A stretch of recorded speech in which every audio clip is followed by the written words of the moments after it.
Coming up on the Blerd Breakdown, Chicago Bears have fired the head coach Matt Eberflus.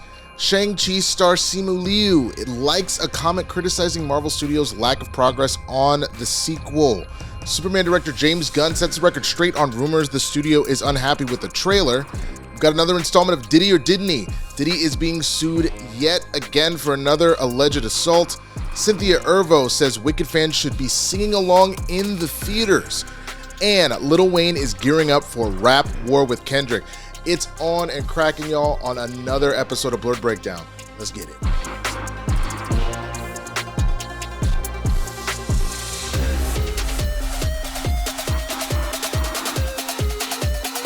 What's good, everybody? I'm Winston Marshall, aka the Swaggy Blerd, and this is the Blerd Breakdown, a pop culture show for when you need to know.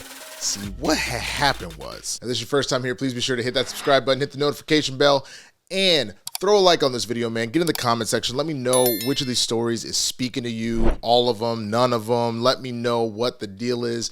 I greatly appreciate it. I'm on that drive to 5 for the end of the year, man. We're getting closer and closer to 4,000. I think we're only about 40 away from there. So share this out with the homies. Share it to your friends, your family, whatever. Let them know if this is the kind of content that you think would speak to them. And again, I clip this stuff out, and I've got all sorts of stuff on here. Be sure to share that with them. But with that, we got to talk about some breaking news that happened yesterday. But with that, we got to talk about some breaking news that happened yesterday in the NFL. Chicago Bears have fired their head coach, Matt Eberflus. Now, the Eberflus era in Chicago is officially over. The Bears just fired the guy in his third year with the team, making the first in-season head coaching move in franchise history.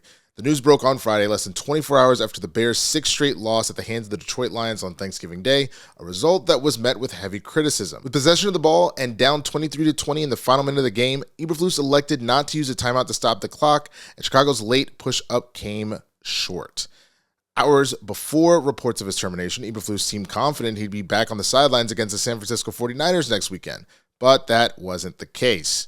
Eberflus went 14 of 32 in 2+ seasons with Chicago and 4 of 8 in 2024, but struggled heavily in close scoring games. Bears offensive coordinator Thomas Brown will take over for the rest of the season. Whoever gets the full-time gig will have the opportunity to work with the 2024 number 1 pick Caleb Williams and a talented offense. So despite the organization's recent struggles, the future could be bright with the right person at the helm. All right. Look, man, there are two people that should have lost their jobs a long time ago.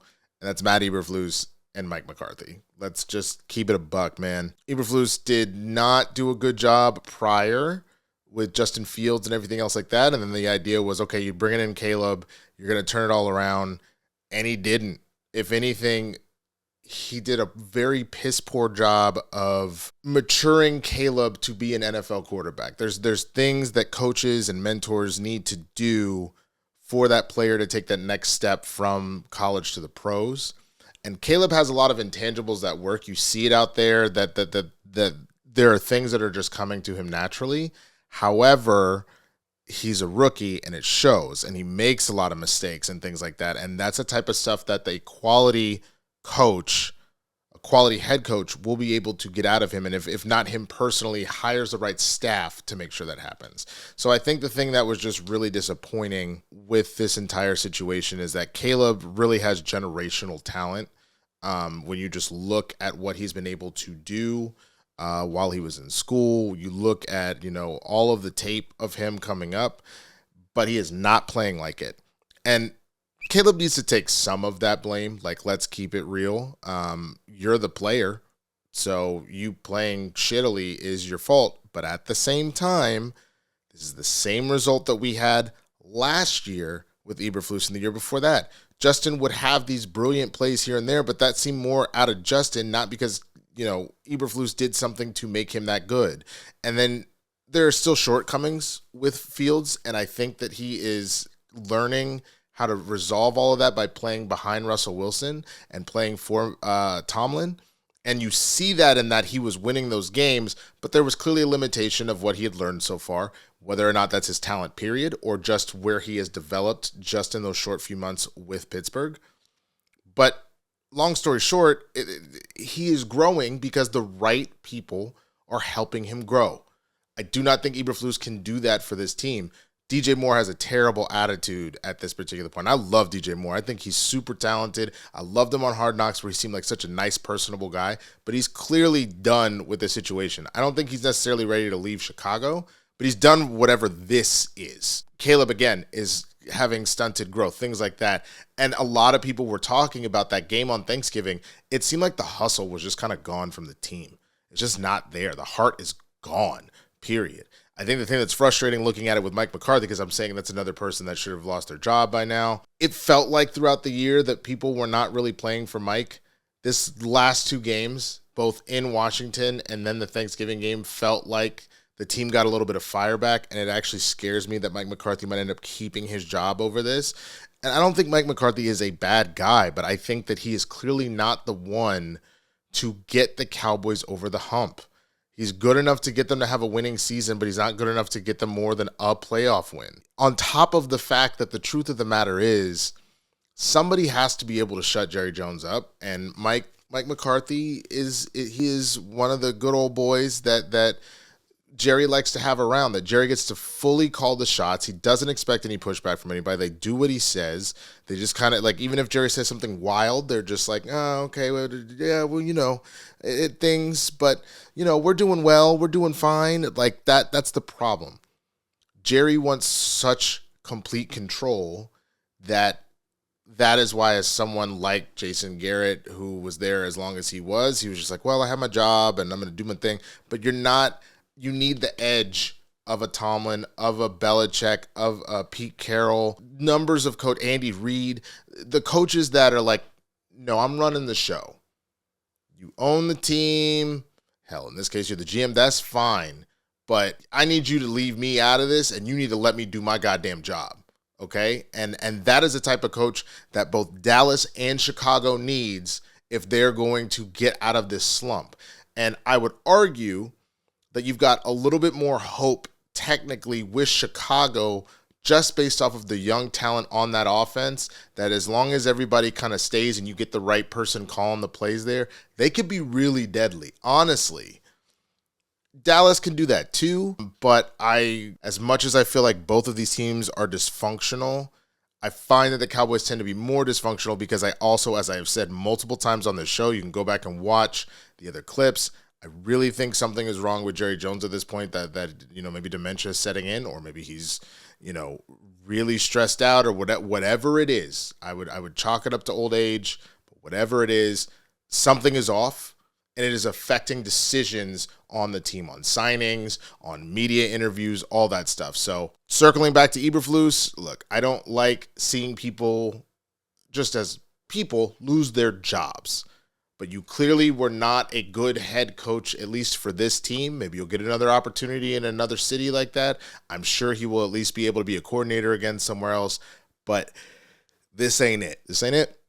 But you let me know what you feel in the comments. Do you agree with me? Do you think that it was time for Eberflus to go? Or are you thinking, hey, man, why are you doing that midseason at this point? Just let him finish it out and let's see what happens.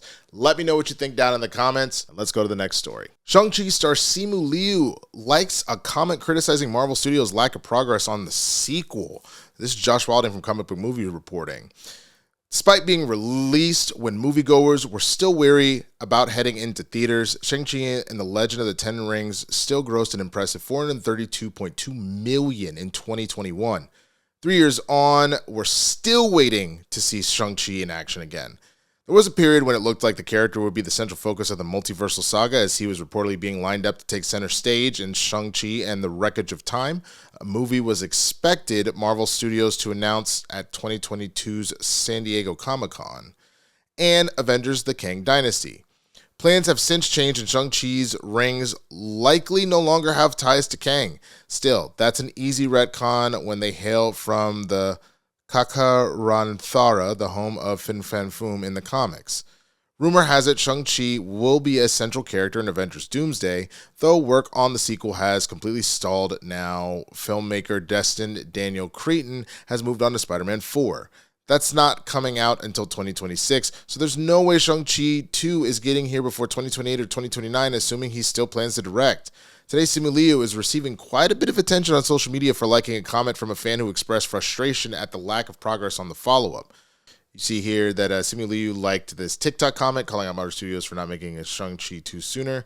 He is. Marvel, you did you dirty by not making a sequel within a sequel writhing 3 years ago. Oh, okay. Well, that was poor grammar, but I see, obviously, you know, there's Simu liking that. Now, we wouldn't read too much into this, as he's likely just grateful for the support. However, it would be easy enough to understand if Liu is fed up with being sidelined after Shang-Chi and Legend of the Ten Rings was hailed by many as one of the best MCU movies to date.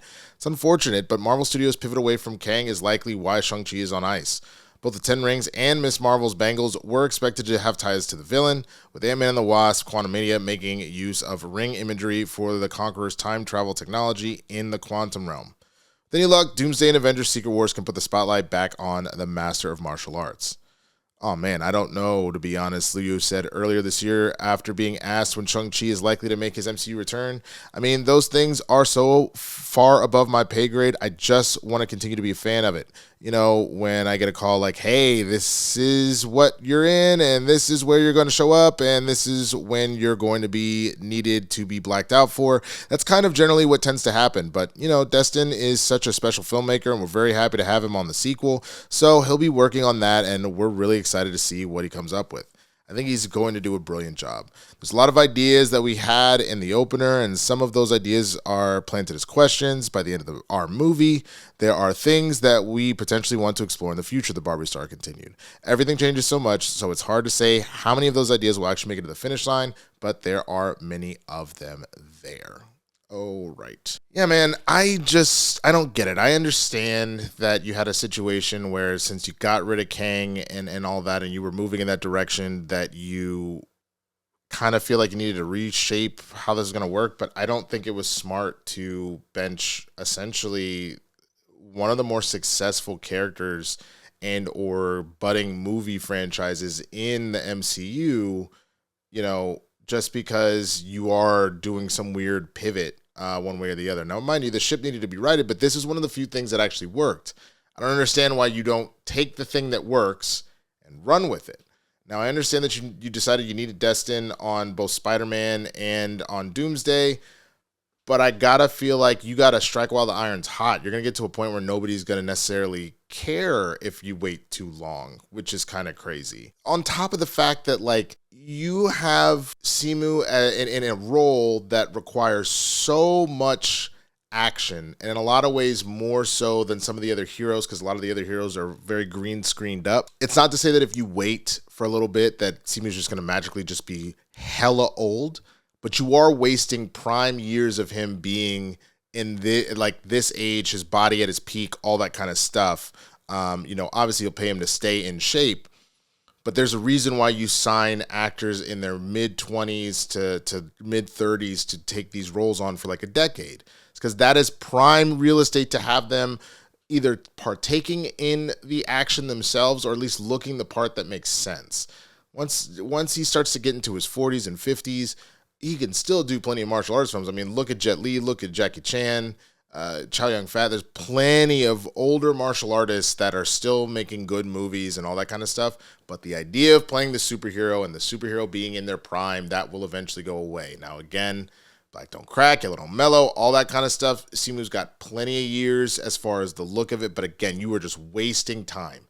That's the part that's wild to me, is you are wasting time. If you were going to get Robert Downey Jr. as far as all that goes and everything to come back as Dr. Doom, clearly that's not an action piece for him where he's having to do all sorts of crazy stunts just because he'll probably be in a mask or whatever. So it'll always be somebody else that's there. Or when you do see his face, I doubt that he's out here doing any sort of crazy martial arts stuff. So it seems like a waste. And again, it is a property that you know works.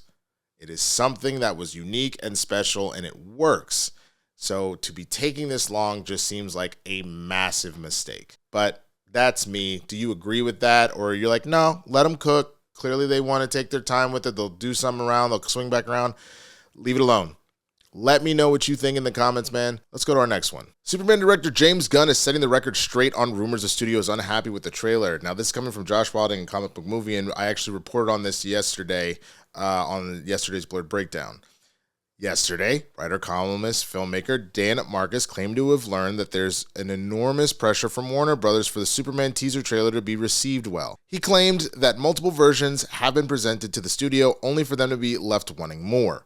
Pushed for clarification, he claimed that the trailer editor showed a cut to Michael DeLuca from Warner Brothers for approval, and he was met with "make it better." Anyone who knows anything about how marketing campaigns like this work will be aware that it's perfectly normal for a studio to create several cuts of a trailer. Some will be more spoilery than others, for example, and each will have a different look and feel as executives attempt to figure out how best to promote an upcoming blockbuster. DC Studios co-CEO and Superman writer/director James Gunn was asked about the rumor on Threads, and after acknowledging that it's sort of true, he explained just how off-base this rumor is. In fairness, Marcus told his followers to take what he was saying with a grain of salt and said it was just what I've heard. When he says studio, that's solely me. Okay, so here we go. Here, let's look at it. There's the Dan Marcus quote, and then this person says, "Hey James, is there any truth to this rumor?"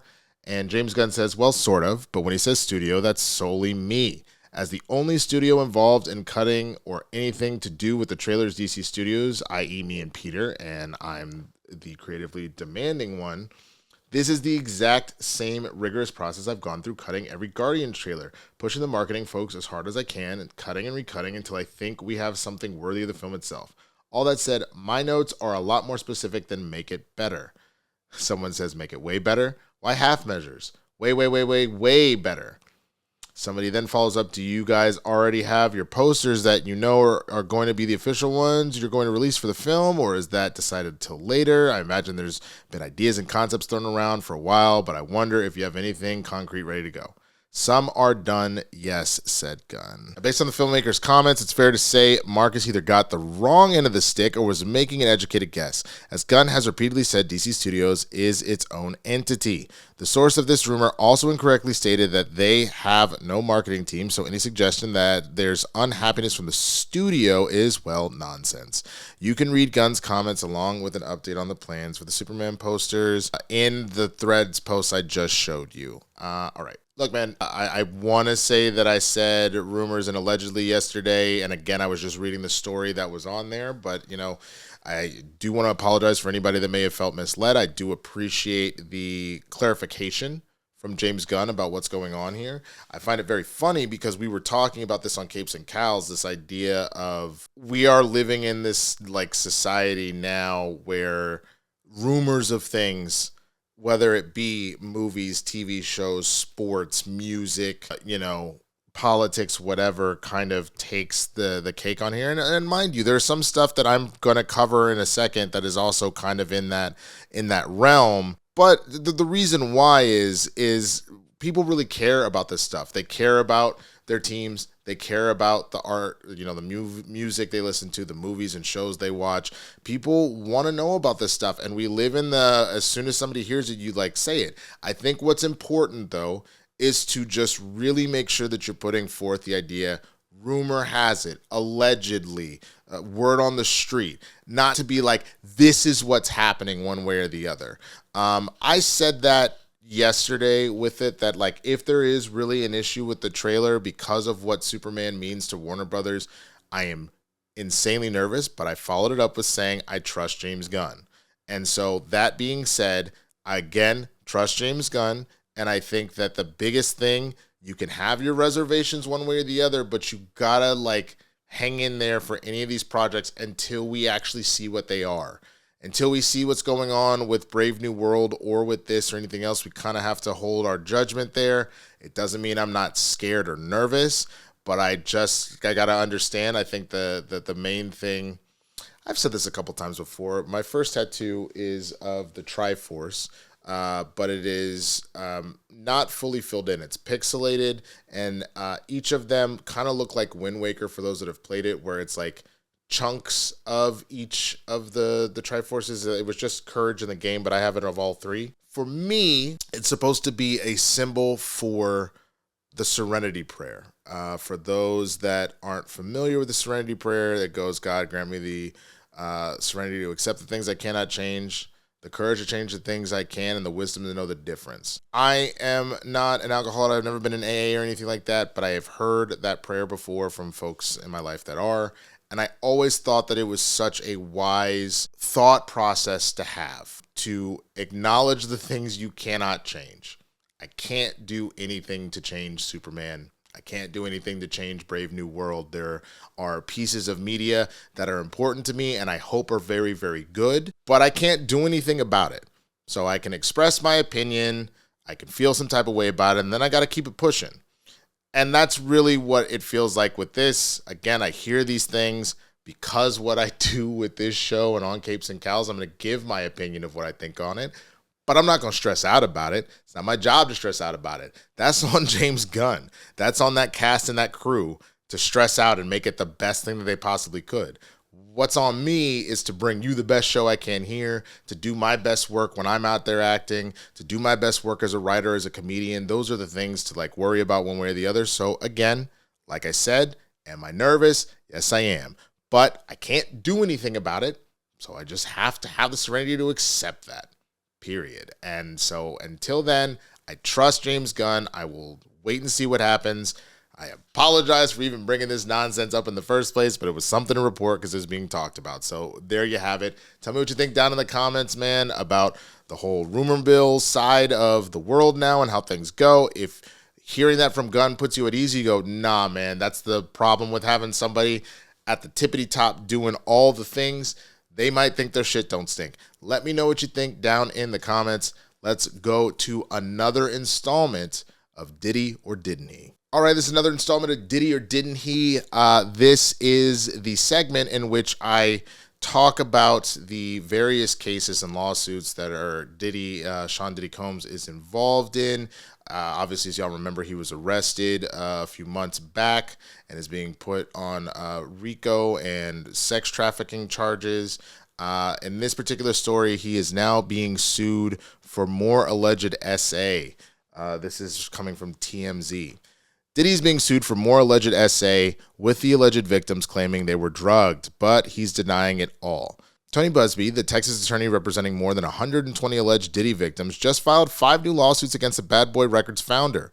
In one suit obtained by TMZ, a woman from Maryland claims she was 18 years old in 2001 when Diddy SA'd her outside a Halloween party in New York City.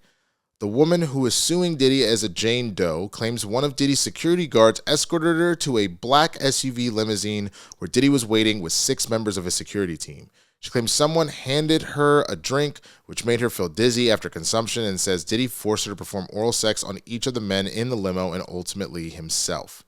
During the alleged assault, the woman claims Diddy called her derogatory names and sprayed champagne on her, only letting her leave after she gave everyone oral.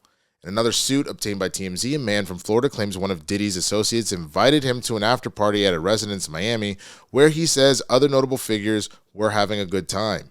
The man who is suing Diddy as John Doe claims Diddy or one of his associates drugged him with a laced beverage, making him fall in and out of consciousness. He says he woke up to a sharp pain in his rectum and anus and noticed his clothes were missing, turning around to see why his anus hurt and seeing a fully erect Diddy trying to insert himself inside the man. The guy claims Diddy talked dirty to him while wearing a disturbing smile, but he says the drugs made it impossible to fight back or resist Diddy's assault.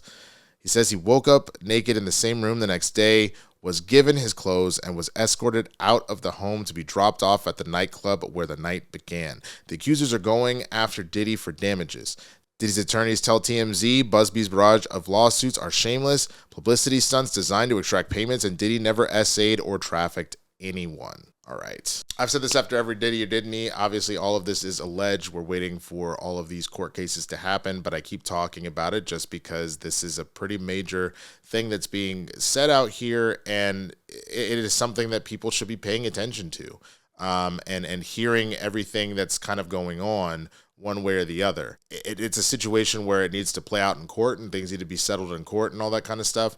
But again, there's just so much coming out, so much evidence and whatnot. It's just kind of like, God, man, it's hard to believe that this is all completely false, especially when you just look at the behavior of everybody else, around Diddy in Hollywood and where this weird sense of, there does seem to be just a baby bit of difference. Not enough, distance, excuse me. Not enough to, him being a full pariah or nothing at the time, but enough that when you look back at it, you go, what do they all know that we don't know? So again, I mean, all of these kind of sound like the same MO.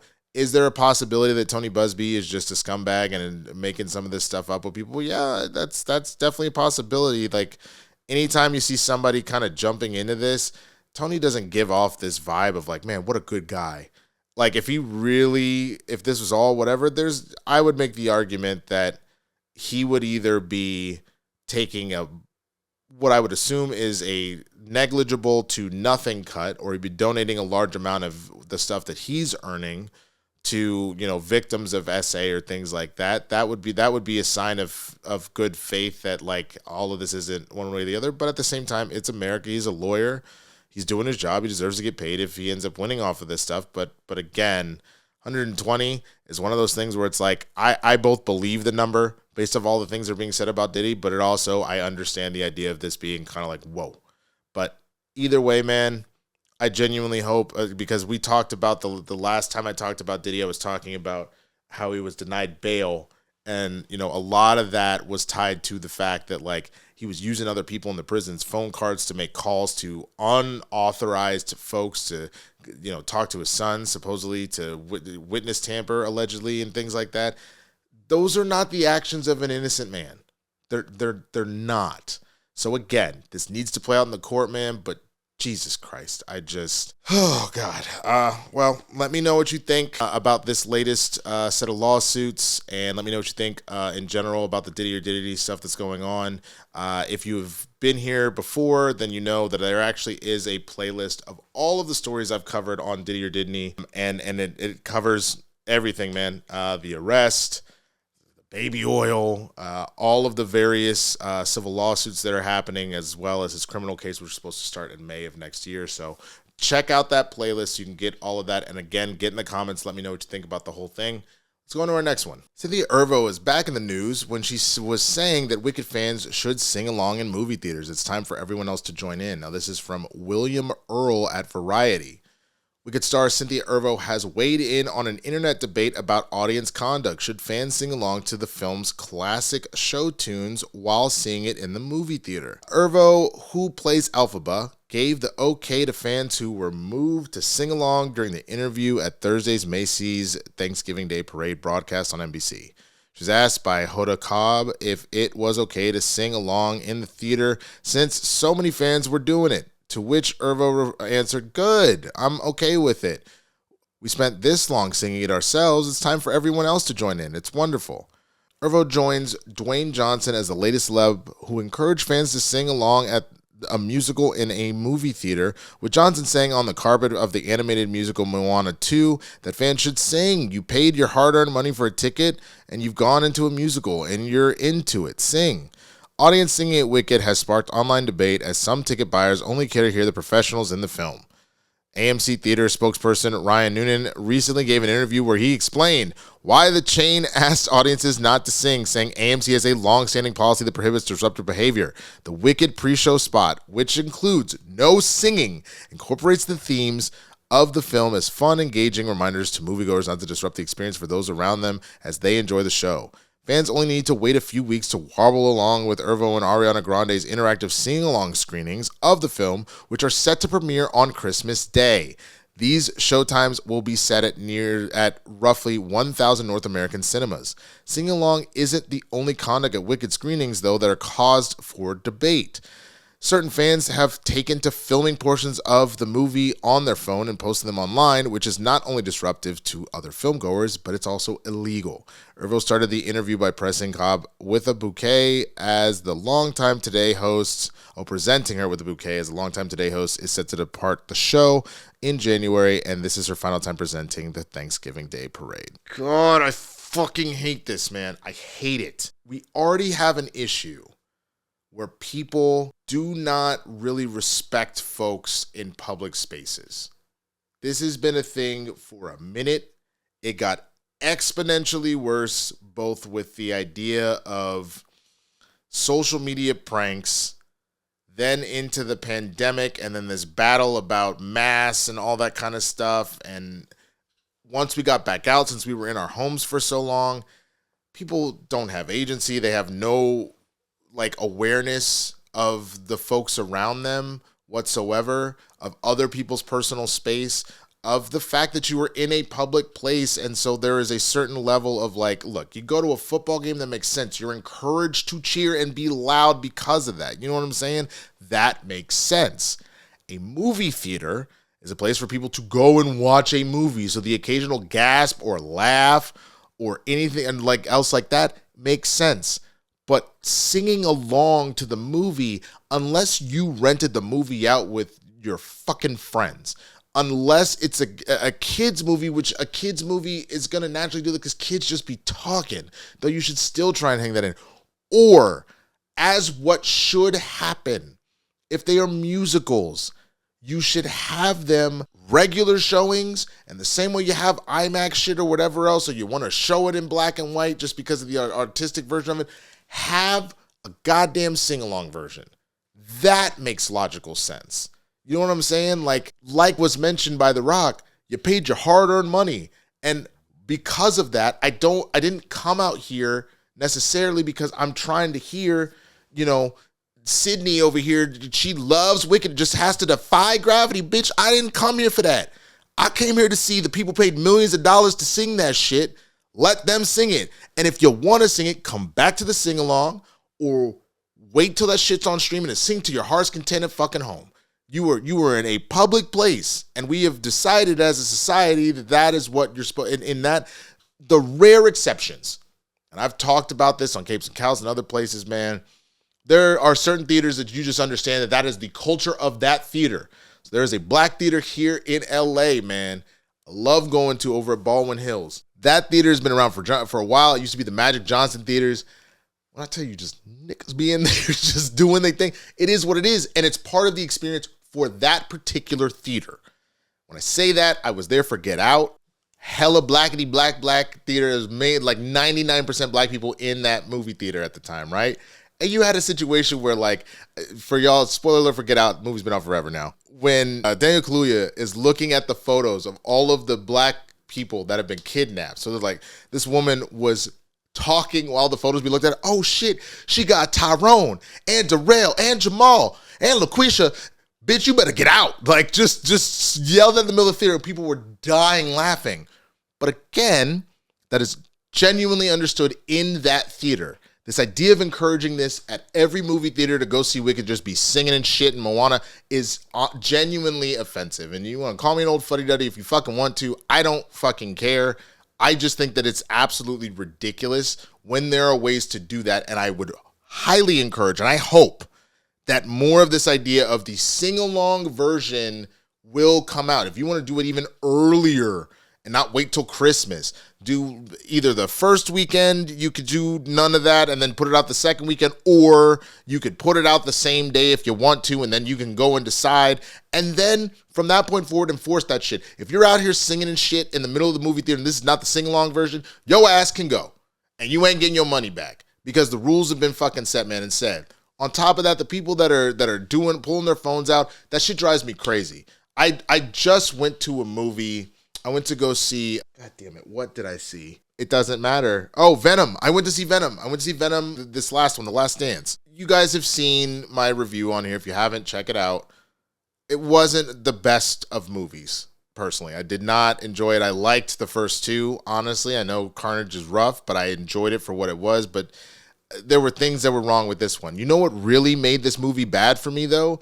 I was sitting next to two teenagers that legitimately had their phones out, texting, looking at Instagram, and talking the whole fucking time. The whole time. I paid good money to see this. I didn't come here to listen to your conversation about Bobby is so cute. He loves Marvel shit. We got to make sure we pay. Fuck you. Fuck you. Genuinely. If you're going to do that, make sure you're in an empty fucking theater. There was enough seats. You could have moved somewhere else. I'm not fucking moving. You want to fucking... And I said so many F words now because of how frustrating this is for me. I gotta chill before I demonetize myself. And I know there's some, I've warned people, look, if you're gonna watch this with me, I'm gonna drop that word a couple times. I'm gonna say some F-bombs. It is what it is. but I am trying to cut back on it as much as I can. But that's got to stop. That's got to stop. In the same way, across the board, you need to understand where you are and what it is and respect the social contract of those places. Stop going to comedy shows and thinking you're the star. You're not the star. Nobody came to hear you talk. Shut up. If they ask you a question and they want you involved, then by all means, get involved. But if you were not shut the fuck up. Shut up. Shut up. Shut up. Shut up. Jesus, I am. Whew. Okay. Let me know what you think in the comments. Do you disagree with me wholeheartedly and you're like, yo, Winston, you got to chill, bro. That you're being way too much about this. Or do you agree with me? This is not the time nor the place. That's why you watch the shit at home. You got all the streaming services. It'll be out on there eventually. Just wait, ass. Let me know what you think in the comments. And let's go on to our last story, man. Lil Wayne is apparently gearing up for a rap war with Kendrick Lamar. This is coming in from TMZ. Kendrick Lamar had a shaking my head vibes for Lil Wayne on his new GNX album, and according to Joe Budden, the Not Like Us rapper made the situation more tense by leaving him on red. The bombshell rumor was made on the new episode of the Joe Budden podcast. A little birdie told Joe that Wayne had hopped in the booth to respond to Kendrick's whacked out murals bars after phoning him up, but never getting Kendrick to pick up. I am hearing that somebody went in the studio after they heard this album. I'm hearing that somebody picked up the phone, tried to call and see what the energy was, and Kendrick didn't answer. If I'm calling you rapper to rapper and you don't answer, I'm going in the booth. You have until I get in that booth to hit me back. Kendrick tackled Wayne's lack of Super Bowl love at the top of GNX. Used to bump the Carter 3. I held my rolly chain proud. Irony, I think my hard work led Lil Wayne down. Won the Super Bowl and Nas, the only one to congratulate me. All these niggas agitated. I'm just glad they showing they faces. Quite frankly, plenty of artists, but they outdated. Old ass flows trying to convince me that you they favorite. The Joe Budden podcast and Mark Lamont Hill immediately began discussing Wayne's ability to even confidently beat K-Dot in a battle to begin with. Veteran MCs Cassidy and Bahamadia may have caught some strays in the process. Philly stand up. Wayne's purported response plays a lot better in Hot 97 host Peter Rosenberg's POV. He scolded Drake for dropping a lawsuit instead of dropping a response to Not Like Us. All right, man. This entire situation with Wayne has really upset me, kind of in the same way that it had for Kendrick. It's this idea that Wayne has been considered by many to be the GOAT or in the conversation, if the very least in Mount Rushmore, to know that not only as prolific and as talented as he has been for so long, but that he brought both Drake and Nicki Minaj, say what you will, one way or the other, into our lives, and so by extension has had essentially the number one spot like that since the late 90s, early 2000s, just like whether by him or one of his artists. So like, I am not saying that I'm anti the idea of Wayne feeling like if he's disrespected that he shouldn't get into a rap battle, but I am against the idea of when you listen to the lyrics, the only thing that he said was, I looked up to Wayne as a role model and it feels weird that I worked as hard as I saw him work, and apparently I disappointed him. And instead of congratulating me on it and still having your feelings, just kind of being in a situation of just like, man, that sucks. Man, that's awful. Which I've talked about this too as well. You can go and look at my previous stories about this. I think the other thing that people aren't taking into consideration is knowing how you get the Super Bowl in the first place. It's not just you know what, let's reach out to this person and see what they want to do. Absolutely not. It's the same way that you get the Olympics to come to your city/country, you get the World Cup to come to your country, you get the Super Bowl in general to come to your city and all that kind of stuff. You pitch it. You pitch it to the people putting on the Super Bowl. You come forth as an artist with, here is my catalog and my legacy and what I've done. Here's what I'm doing right now. Here are the things that I plan to do over the next course of these few months. And then what would happen after the Super Bowl if you were willing to give me the show, including what I plan to do for the show. It's a full pitch. Kendrick went with a pitch. Lil Wayne's team did not. So if Wayne didn't know about that, his team should have. This is not a secret for musicians. They know there is a certain threshold you have to be at as far as your career, and they know that you have to pitch that. Usher was not doing the Super Bowl in the sense that he is from Las Vegas when it was there last year. Usher actually went, and because he was looking and he and his team were looking to kind of get that spot, part of their pitch was, and I'm signing up for a Vegas residency that I'm going to have for a while. So they'll synergistically go with each other. You know, like all of that. Like even with Rihanna when she did it, it's the legacy of where she's been at that particular point. The fact that she knew that she was pregnant and she had many homages to that also was a big announcement to announce that she's pregnant with her second child and to sing essentially to her child with like Shine Bright Like a Diamond and all that. That's the type of thing that they'd be like, wow, that's actually really touching that you would use us as that moment to do that, let alone she had, I want to say within like a year or two prior, she had just hit her peak with Fenty, Savage Fenty, and become a billionaire and stuff like that. Like there's a lot of things that showed, yeah, Rihanna is really on top of this and like earned that moment. So like that's the thing. Wayne did not present anything. This idea that he should just been given it because it was in New Orleans, it had been, like I've said this before, it's been in New Orleans for a bunch of times. So across the board, it rubs me the wrong way. The weird entitlement of why it wasn't given to me in New Orleans when you didn't do what was asked of you in order to get that job. The idea that if you're actually listening to the lyrics, and I trust Wayne more than anybody to understand lyrics. He's one of the most prolific rappers ever. To not hear that is exactly what it was. Kendrick just being genuinely upset that he somehow disappointed one of his people that he looks up to for doing a good job, for working hard. That's the shit that's wild to me. And the last little part, Wayne has admitted multiple times that he is not a good battle rapper. Like, Wayne's got bars. Like, let's not pretend like we don't know who Mixtape Weezy is and he doesn't have some of the greatest hip-hop songs of all time. But he has admitted that that is not the lane that he is really carved out for himself. That's not a skill set that he's insanely good at one way or the other.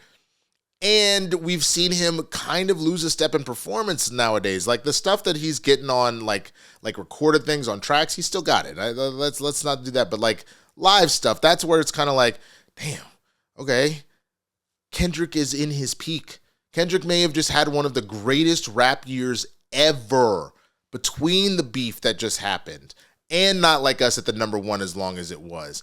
And to then turn around and get the Super Bowl. And then to turn around and put that out this album. He has had one of the most incredible years in rap, period. I don't think you want to, like, this is a situation, honestly, after Goku, this will be a Dragon Ball Z-ass reference. After Goku slapped the shit out of Frieza, it was like enough of your nonsense. And then Frieza came back as Mecha Frieza, brought King Cold over here. Now King Cold being like, oh, we gonna go kill this Saiyan. Nah, son, you do not want to mess with the Saiyan that just turned Super Saiyan and your level ain't up to that. You don't want to do it. It's just not a good plan. It's not. And K-Dot is still like itching for a fight, clearly. Don't do this. Please, Weezy, please. I love you, my guy. Please don't do this. And for people that clearly, like, I have been a hip-hop fan my entire life. There are actual rappers and people that do that have said something similar. Go listen to Screwface Gene. Go listen to a lot of folks that are like, man, I don't know about all this.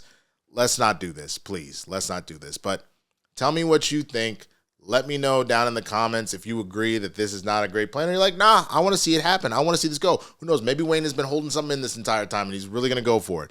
I want to know what you think in the comments. And with that, that is going to be the end of the show. Thank you so much for watching this episode of Blerd Breakdown. Now, if you haven't already, please be sure to hit that subscribe button, hit the notification bell, throw a like on this video if you enjoyed it, man, and get in the comments. Let me know what you think about all these stories about Wayne, about Wicked, about Superman. What else did we talk about? We talked about Diddy. We talked about, Shang-Chi. We talked about the Bears. We talked about so much stuff. Let me know what you think about all of them, man. Other than that, check out, you got 2 episodes back-to-back right here. Check out the one from yesterday. That I had recorded on Thanksgiving, but I was with the family and I was cooking too much, so I put it out on Friday. I also have brought back Breakfast AM News. If you don't follow me on social media, please go find me on TikTok, on Instagram, where I do essentially, Breakfast AM News is essentially my version of the Weekend Update. I just do a couple of jokes. It could be about politics. It could be about pop culture. It could be about whatever. Same way you watch the Weekend Update. It's just no holds barred. You just kind of go in on a topic. that's essentially what it is for me, like those monologue jokes you see on late night stuff. So definitely check all of that out. I would greatly appreciate it. I will be bringing some of those videos over here soon, so keep an eye out for that. And then other than that, I've said this in the last couple of videos, man, you know, I've got my sis going in for surgery next week, so I will be here, but maybe not as much as I normally am. I really just ask, you know, if you're religious or if you're thoughtful like that or anything like that, when you're praying, when you're meditating, all that kind of stuff, just throw some good energy my family's way. We're pretty nervous about it, you know, as the doctor has kind of prepped us for what to expect here. So definitely I would appreciate any of those good vibes sent our way. More than anything. Some of the other stuff you can check me out on, Capes and Cows over the Christian Harloff channel. Again, depending on timing with the surgery and whatnot next week, you know, potentially game time with Roca, Spill the Tequila. I will get at least one Blerd breakdown out. That's the plan. I'm going to try and also get a Breakfast AM news out, but it really might just be 1-and-1 on those, even if there's like big trailers or reviews that I need to cover. I am going to see Wicked tomorrow. Hopefully there's not too much singing so I can actually watch it myself. So I will do a review of that. I also need to catch up on Gladiator. I'll do a review on that. And then Craven, when that comes out too, we'll do all of that as well. So a lot of stuff, Sonic 3, all that stuff, man. So with all of that, I hope you had an awesome Thanksgiving. I hope you have a wonderful weekend. Check out one of these other videos that is right here. And other than that, I will see y'all later, man. Peace.